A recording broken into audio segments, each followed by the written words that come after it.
What's up, guys? Welcome to Daily Dose of Reddit. This is your host, Zach, and today's subreddit is r/NuclearRevenge. Alright, this story's called Screw Me Over When I Trusted You? I'll Frame You. This happened somewhere in the Middle East, somewhat lengthy. I, 22, met a guy named Ali through my best friend Ahmed. Ali seemed cool enough that we ended up hanging out a lot. When Ahmed, studying abroad, noticed me and Ali becoming closer through social media, he warned me not to let my guard down because Ali isn't how he seemed and that he'll use me. I wish I had listened, but I did not because I really thought Ali and I had become really good friends. He was very respectful and seemed thoughtful. Ali is a citizen of the country we live in. I'm not, and he made me feel really bad for him because of the stories he fed me over hookah and Captagon. He told me stories about how his father abused him, his brother, and mother, how they're about to be homeless because his father, who lives alone, would not pay rent. He was driving a really messed up car. Once I was telling him about the dark web and everything that goes through it. He cried and begged me to find someone on the dark web who'd buy his kidney so he can provide for his family. I was sad. It's very bad luck for a citizen of this country to live almost below the poverty line, so I felt bad for him. Toppled with Captagon, I was very generous to him too.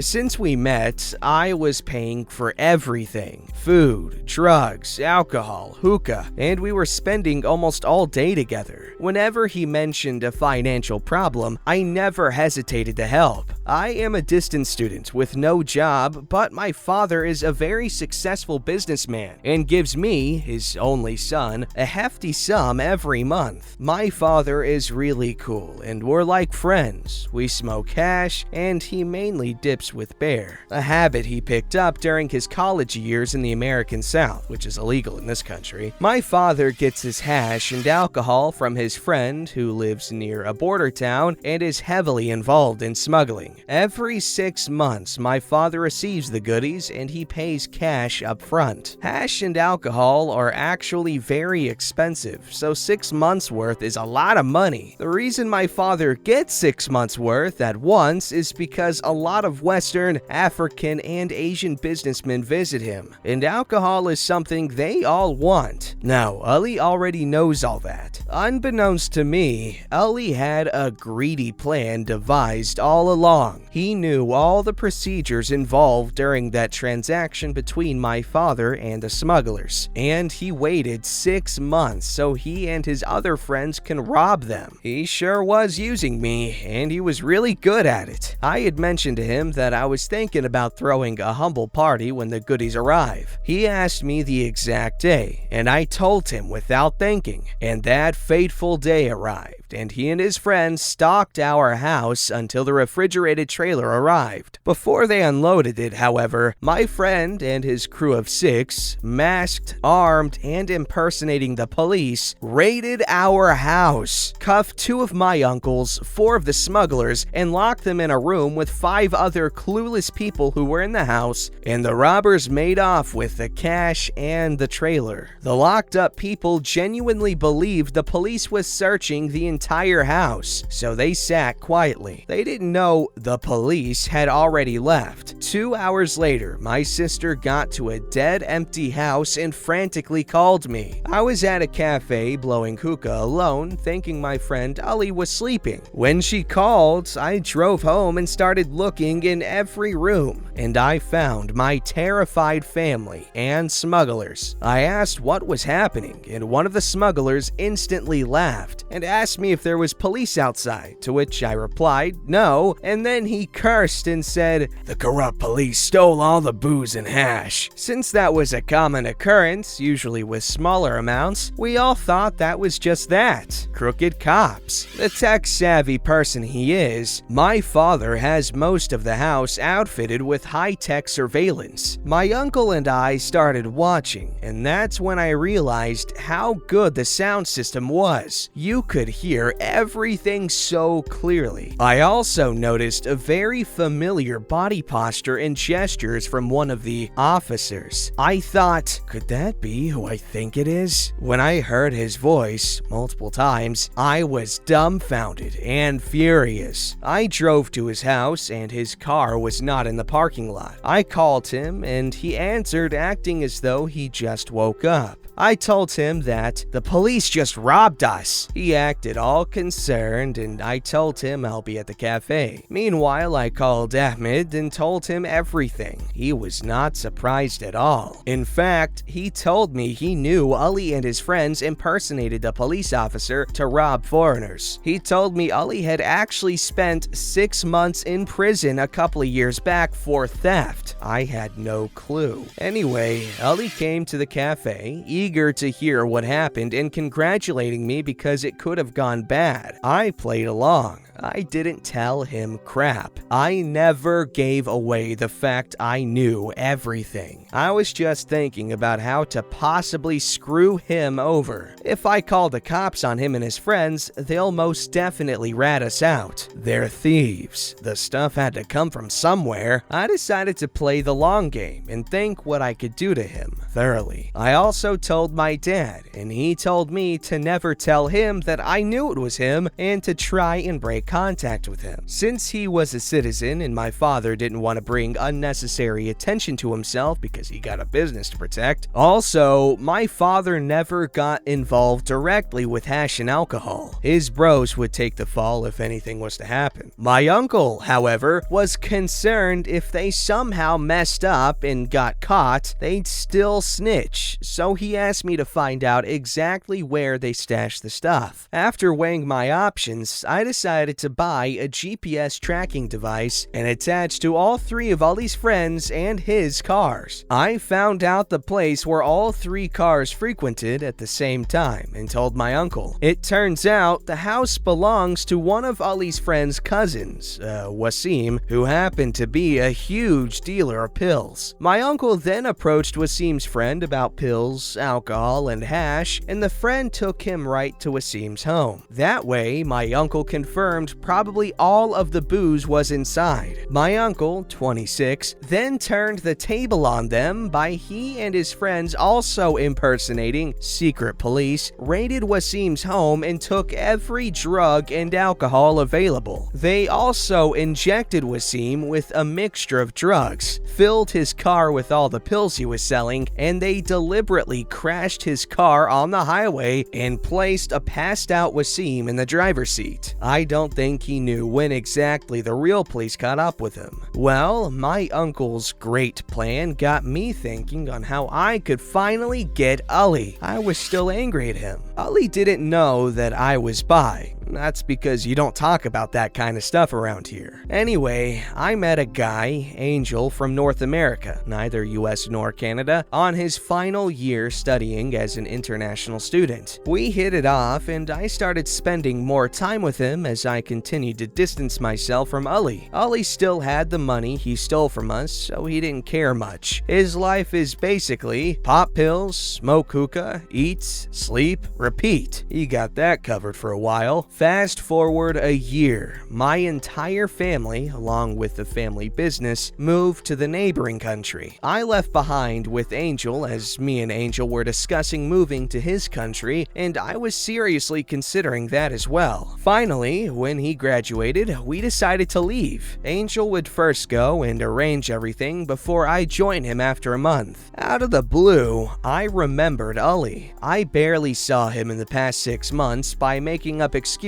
like, I'm not in the country. Am I just gonna live without doing anything to him? With the frizz? No way! I thought to myself. A plan came to mind. Just like how my uncle screwed Wasim by framing him, I would do the same. I told Angel all about my plans. He thought the outcome could be too cruel. He is a very gentle person, but I assured him that they'd have killed my family had my uncle resisted the day of the robbery. Angel knew a little bit of the story, but he never met Ali. My plan was for Angel to rent a car a week before his departure, and a day before his departure, he parked it in front of a supermarket while the engine is running to get something quickly. I then stole the car. Camera shows a well-disguised man speeding away. He called the police, they reviewed the footage, and alerted the rental company. The rental company then gave him another car, which he returned at the rental company's airport branch the next day before departing home. I hid the car I stole at a location cops would not go look. I also hid a fairly large amount of drugs and some cash under the trunk lid. I put the keys on the front tire. Then I traveled the breadth and length of the Atlantic Ocean to be with my Angel. After overcoming jet lag and the confusion of time differences, I called Ali on Snapchat and asked him to please pick me and Mom from the airport within an hour, as my uncle couldn't pick us up as something urgent came up in the last hour, but he has left a car at location and the key is on the front left tire. Since Ali's car is a mess, he didn't offer to use his own. He assured me I had nothing to worry about. He picked up the nice BMW rental in less than 30 minutes, and he let me know. "I'll see you at the airport," were his last words. I put the drugs under the trunk lid because airport security would always, without exception, would lift the lid up to check. I later learned that he got 5 years for being in the possession of a stolen vehicle and possession of drugs with intent to distribute. Yeah, that wasn't a very smart move on Ali's part. If you're gonna steal from people that have an operation that set up going on, you gotta be a little more careful than that. However, if he was caught doing what he actually did, the consequences would have been way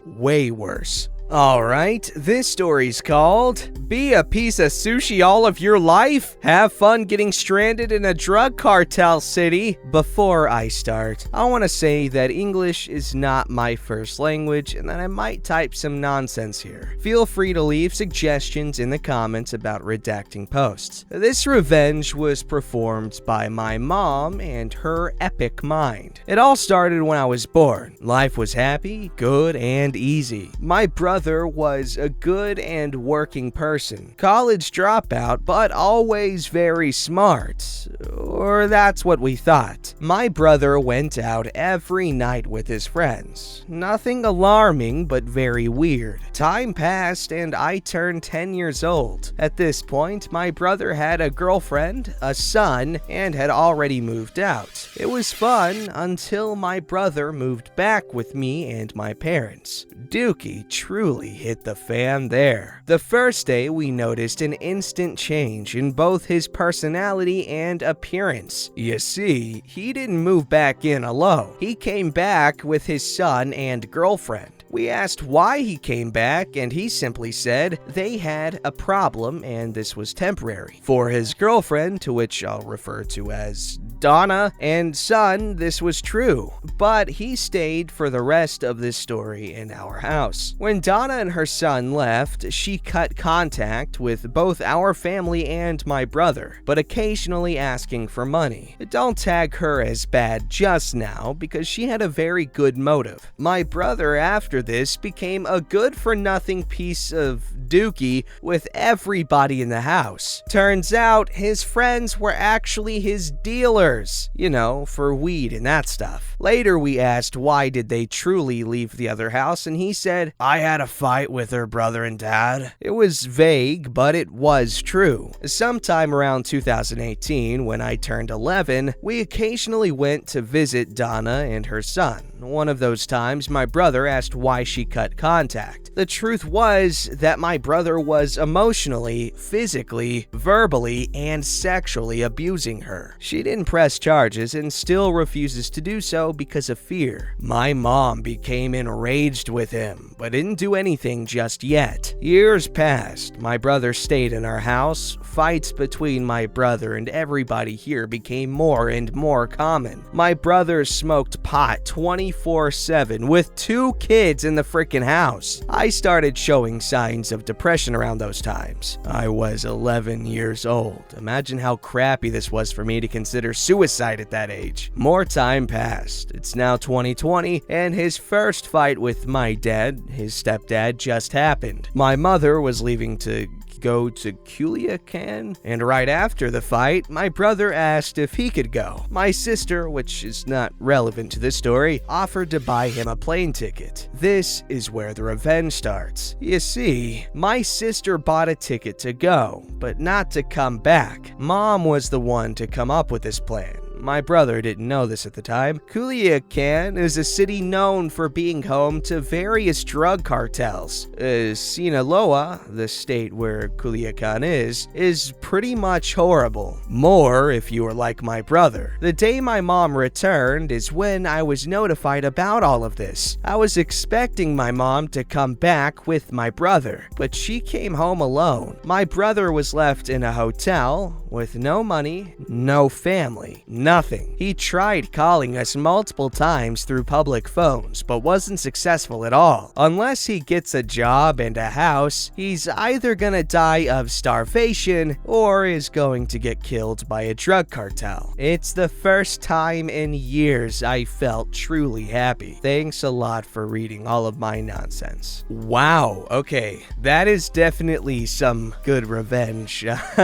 Leaving him at the mercy of the drug cartel, definitely not a good deal for him. Most cartels are absolutely ruthless, okay? You think they'll show you mercy because you're in a strange country with no money, no prospects, absolutely nothing with you? Well, don't expect mercy because that's not what you're gonna get.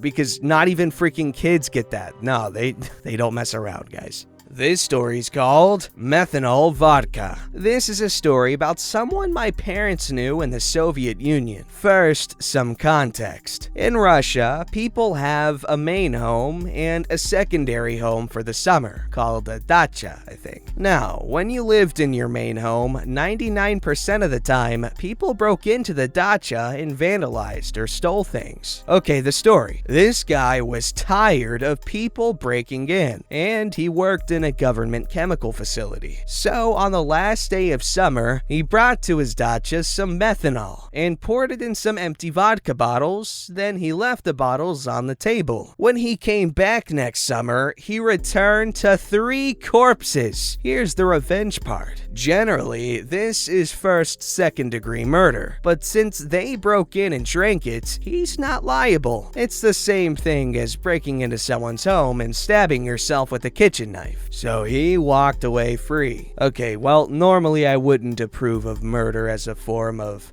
theft protection, I guess, because, well, obviously, it's not worth killing someone over some vodka, or what they thought was vodka. However, this was pretty cool because the way he did it, and he didn't get in trouble for it, which would also be stupid. It's their fault they drank it. Maybe get like some insane level laxatives so that they have to go to a hospital to get like, I don't know, a medical grade cork to stop it from coming out. Like, nothing short of that. Don't forget to like, subscribe, and hit that bell to never miss an episode.